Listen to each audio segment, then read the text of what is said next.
আজকের এই ভিডিওতে আমি সম্পূর্ণ আলোচনা করব স্বামী বিবেকানন্দ স্কলারশিপ 2024-25 সেশনের কি এলিজিবিলিটি ক্রাইটেরিয়া রয়েছে, ওয়েবসাইট আপডেট করে কি চেঞ্জ করা হয়েছে, আবেদনের লাস্ট ডেট কবে, কোন কোন ভুলের জন্য তোমরা স্কলারশিপ নাও পেতে পারো, প্রত্যেকটি বিষয় ইন ডিটেলসে স্টেপ বাই স্টেপ তোমাদের সঙ্গে সম্পূর্ণ তুলে ধরছি।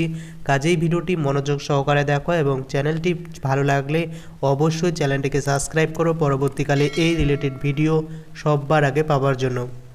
তো সর্বপ্রথম স্বামী বিবেকানন্দ স্কলারশিপের অফিসিয়াল পোর্টালে আমি কিন্তু চলে এসেছি এবং অফিসিয়াল পোর্টালে তোমরা চলে এসে দেখতে পাচ্ছ অনেকে আবেদন কিন্তু করে দিয়েছে। তো প্রথম ক্রাইটেরিয়ায় বলা হয়েছে যারা ওয়েস্ট বেঙ্গলের ক্যান্ডিডেট শুধুমাত্র তারাই আবেদন করতে পারবে এবং ক্লাস 10 থেকে পোস্ট গ্র্যাজুয়েশন বা নেট পিজি পর্যন্ত তোমরা কিন্তু এই স্কলারশিপের জন্য আবেদন করতে পারবে যে কোনো ক্যাটাগরির আন্ডারেই।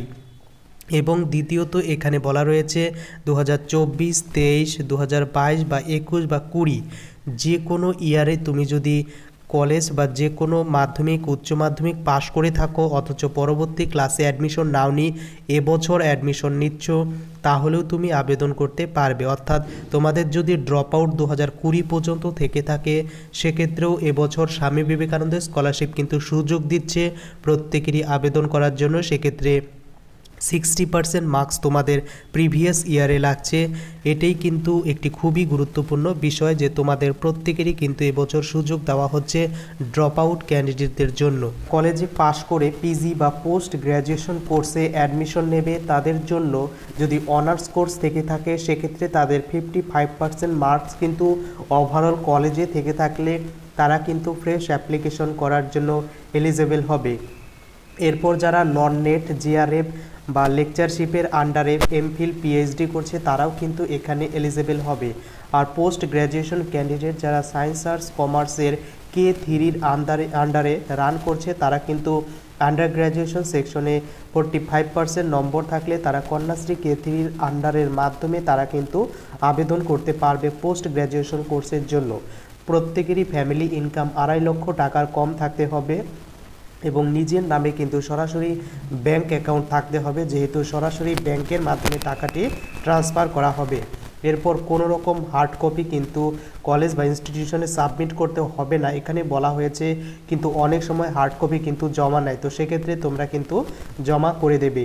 এরপর এখানে একটি গুরুত্বপূর্ণ ইনফরমেশন বলা রয়েছে যারা অন্যান্য স্কলারশিপ বা সরকারি স্কলারশিপে আবেদন করেছে বা পাচ্ছে তারা কিন্তু এই স্কলারশিপে আবেদন করতে পারবে না। অর্থাৎ একজন ক্যান্ডিডেট একটি স্কলারশিপের জন্যই কিন্তু সরকারি স্কলারশিপে আবেদন করতে পারবে সেটি বলা হয়েছে। এরপর কোন কোর্সে কত টাকা দেওয়া হবে এটা কিন্তু স্পষ্ট করে বলে দেওয়া রয়েছে। ইউজি যারা আর্টস এবং কমার্সে পড়ছে তারা কিন্তু প্রত্যেক মাসে 1000 টাকা অর্থাৎ বছরে 12,000 টাকা তারা পাবে। আর যারা ইউজি সায়েন্স নিয়ে পড়ছে তারা কিন্তু মান্থলি 1500 টাকা অর্থাৎ বছরে কিন্তু 18,000 টাকা পাবে। এরপর ইউজি যারা বিভিন্ন প্রফেশনাল কোর্স করছে তারাও কিন্তু 18,000 টাকা এককালীন পাবে। এরপর যারা পিজি অর্থাৎ পোস্ট গ্র্যাজুয়েশন বা মাস্টার্স ডিগ্রিতে আর্টস এবং কমার্স নিয়ে পড়ছে তারা কিন্তু প্রত্যেক মাসে 2000 টাকা অর্থাৎ বছরে 24,000 টাকা করে কিন্তু পেয়ে যাবে। আর যারা পিজি সায়েন্স কোর্স করছে তাদের কিন্তু 2500 টাকা মান্থলি কিন্তু দেওয়া হবে। এরপর যারা পিজি বা প্রফেশনাল কোর্সগুলো করছে পিজি কোর্সের তাদের কিন্তু অবশ্যই 2500 টাকা করে মান্থলি অর্থাৎ বছরে 30,000 টাকা কিন্তু দেওয়া হবে। এরপর যারা নন নেট এমফিল বা নন নেট পিএইচডি করছে ডেট অফ রেজিস্ট্রেশন যদি 2017-র আগে না হয় তাহলে কিন্তু তারা আবেদন করতে পারবে এবং সেক্ষেত্রে 5,000 এবং 8,000 টাকা মান্থলি পাবে অর্থাৎ বছরে কিন্তু 96,000 টাকা। যারা এইচএস উচ্চ মাধ্যমিক লেভেলে অর্থাৎ মাধ্যমিক বা উচ্চ মাধ্যমিক লেভেলে তারা কিন্তু প্রত্যেক মাসে 1000 টাকা অর্থাৎ বছরে 12,000 টাকা পাবে এবং ডিএলএড কোর্স করলেও কিন্তু বছরে 12,000 টাকা তারা পেয়ে যাবে।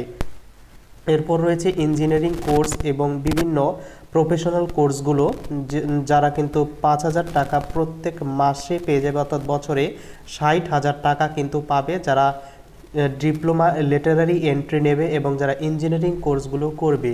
এরপর যারা পলিটেকনিক করবে তাদের কিন্তু 18,000 টাকা প্রত্যেক বছরে দেওয়া হবে এবং যারা মেডিকেল কোর্স করবে তাদের কিন্তু 60,000 টাকা প্রত্যেক বছর এই স্কলারশিপ থেকে দেওয়া হবে। এই স্কলারশিপে আবেদন করার পর কোন কোন বিষয়গুলো চেক করবে? সর্বপ্রথম দেখা হবে তোমাদের ফ্যামিলি ইনকাম 2,50,000 টাকার কম আছে কিনা এবং অন্য কোনো স্কলারশিপ অলরেডি তুমি পাচ্ছ কিনা, স্কলারশিপ পাওয়ার জন্য 60% নম্বর আছে কিনা, এই বিষয়গুলো তোমাদের প্রত্যেকেরই কিন্তু লক্ষ্য করা হবে। এবং এখানে খুবই একটি গুরুত্বপূর্ণ বিষয়ের কথা বলা হয়েছে, যারা মাধ্যমিক পাশ করে ITI এ 2 বছর কোর্স করেছে এবং এরপর এরা কিন্তু ডিপ্লোমা কোর্সে ল্যাটারারি এন্ট্রি নেবে, সেই সমস্ত ক্যান্ডিডেটরাও কিন্তু এই স্বামী বিবেকানন্দ স্কলারশিপে আবেদন করতে পারবে এবং সেক্ষেত্রে তাদের কিন্তু 60% মার্কস কিন্তু লাগবে। এবার দেখে নেব আবেদনের শুরু এবং লাস্ট ডেট কবে। তো স্বামী বিবেকানন্দ স্কলারশিপের ফ্রেশ, রিনুয়াল এবং কন্যাশ্রী ক্রেথিরির আবেদন কিন্তু 20 নভেম্বর 2024-এ শুরু হয়েছে এবং ক্লোজিং ডেট এখনও কিন্তু মেনশন করা হয়নি, তবে এটি মার্চ, এপ্রিল বা জুন মাস পর্যন্ত কিন্তু আবেদন প্রত্যেক বছরই চলে। তাই ধীরে ধীরে তোমরা কিন্তু আবেদন করে দিতে পারো কোনো রকম প্যানিক না হয়েই। তো এরপর কি কি ডকুমেন্টস তোমাদের লাগবে? তো ডকুমেন্টস প্রথমে তোমাদের মাধ্যমিকের মার্কশিট, দ্বিতীয়ত তোমার last qualifying exam admission receipt copy, income certificate লাগবে, তোমার একটি আধার কার্ড বা ভোটার আইডি বা রেশন কার্ড লাগবে, তোমার ব্যাংকের পাসবই লাগবে এবং তোমার যদি ইয়ার গ্যাপ সার্টিফিকেট ইয়ার গ্যাপ হয়ে থাকে তাহলে ইয়ার গ্যাপ ডিক্লারেশনটা লাগবে হেড অফ দ্য ইনস্টিটিউশন থেকে। এবং রিনুয়াল যারা ক্যান্ডিডেট রয়েছে, রিনুয়ালের জন্য কি কি ডকুমেন্টস লাগবে? সর্বপ্রথম লাস্ট কোর্স যেটা পাস করেছে তার এক্সামিনেশনের মার্কশিট লাগবে এবং both side admission receipt copy লাগবে। এবং এখানে খুবই গুরুত্বপূর্ণ একটি information, format for income certificate is available under download option in the top menu in all pages. অর্থাৎ তোমাদের প্রত্যেকেরই জন্য কিন্তু ইনকাম সার্টিফিকেট এই অফিসিয়াল পেজেই কিন্তু দেওয়া রয়েছে। তো ইনকাম সার্টিফিকেটটি কোথায় পাবে? এখানে দেখতে পাচ্ছ ডাউনলোড সেকশন, ডাউনলোড সেকশনে ক্লিক করার পর ইনকাম সার্টিফিকেট বলে অপশন আছে, এখানে ক্লিক করলে তোমরা কিন্তু ইনকাম সার্টিফিকেট ডাউনলোড করতে পারবে। তো এবার আলোচনা করব কোন কোন ভুলের জন্য স্কলারশিপ থেকে টাকা পায় না। সর্বপ্রথম স্কলারশিপ থেকে টাকা পায় না ইনকাম সার্টিফিকেট নিয়ে। কেন? কারণ ইনকাম সার্টিফিকেটে তোমরা অনেকে অনেক রকম প্রবলেম ফেস করছো। কোনো গ্রাম পঞ্চায়েত বা মিউনিসিপ্যালিটি থেকে ইনকাম দিয়ে দিলে কিন্তু তোমাদের আবেদন বাতিল হয়ে যাবে, সরাসরি বলা হয়েছে এই অফিসিয়াল ওয়েবসাইটে। তো কি করতে হবে? এখান থেকে তোমরা কিন্তু ইনকাম সার্টিফিকেট নিতে পারো অথবা ডিস্ট্রিক্ট পোর্টাল থেকেও কিন্তু তোমরা বের করে দিয়ে দিতে পারো, কিন্তু সেটা দেখতে হবে সেটা ইয়ারলি ইনকাম আছে কি না। তো সেই বিষয়টা কিন্তু লক্ষ্য করবে এবং ইনকাম সার্টিফিকেটের নিচে তোমাদের অবশ্যই ভেরিফাইড সিগনেচার হতে হবে, যদি প্রশ্নবোধক থাকে তাহলে কিন্তু হবে না। এবং দ্বিতীয়ত তো তোমাদের টাকা ঢোকে না, যে কারণে সেটি হচ্ছে তোমাদের ব্যাংক যে অ্যাকাউন্টটা দিচ্ছ সেই ব্যাংক অ্যাকাউন্টটা আপডেটেড থাকছে না বা অনেক সময় তোমাদের লক হয়ে যাচ্ছে। তো যদি ব্যাংক অ্যাকাউন্ট লক হয়ে থাকে বা KYC আপডেট করা না থাকে তাহলে কিন্তু তোমাদের ব্যাংক অ্যাকাউন্টে টাকা নাও ঢুকতে পারে। তো আর বর্তমানে খুবই একটি গুরুত্বপূর্ণ সমস্যা, স্বামী বিবেকানন্দ স্কলারশিপে ডকুমেন্টস আপলোড করতে গেলে সেখানে কিন্তু ইরর মেসেজ শো করছে, অর্থাৎ সাকসেসফুলি কিন্তু রেজিস্ট্রেশন কমপ্লিট হওয়ার পর ডকুমেন্টস আপলোড কিন্তু হচ্ছে না।